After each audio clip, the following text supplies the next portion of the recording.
আমার এবং আপনাকে আল্লাহ সুবহানাহু ওয়া তাআলার সৃষ্টিকর্তার পিছনে, সৃষ্টি করার পিছনে একটাই উদ্দেশ্য, যে আমরা 24 ঘন্টা আল্লাহ সুবহানাহু ওয়া তাআলাকে স্মরণ করব, তার জিকির করব, তার জন্য সালাত আদায় করব, তার ইবাদত করব। এই জন্যই আল্লাহ সৃষ্টি করেছেন। কিন্তু আল্লাহ জানেন যে আমার বান্দা এতক্ষণ, এই 24 ঘন্টা দিন রাত, জন্ম থেকে মৃত্যু পর্যন্ত আমার ইবাদত করতে পারবে না। এটা আল্লাহ জানেন। এই জন্য আল্লাহ সুবহানাহু ওয়া তাআলা বলছেন, বান্দা আমি জানি তুমি দিন রাত 24 ঘন্টা ইবাদত করতে পারবে না। আমি জানি তুমি জন্ম থেকে মৃত্যু পর্যন্ত ইবাদত করতে পারবে না। তবে একটা জিনিস জেনে রাখো, অন্তত পক্ষে কমসে কম যে কোনো মূল্যে যদি আমার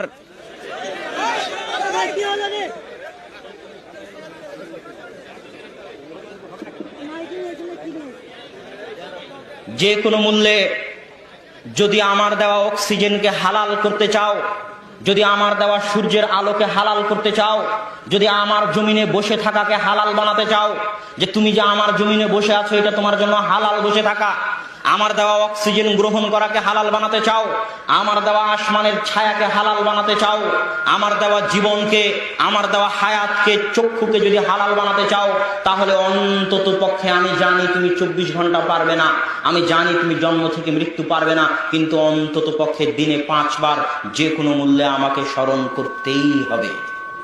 ওয়া আকিমিস সালাতা লিযিকরি, আমাকে স্মরণ করার জন্য, আমার জিকিরের জন্য তোমরা সালাত কায়েম করো।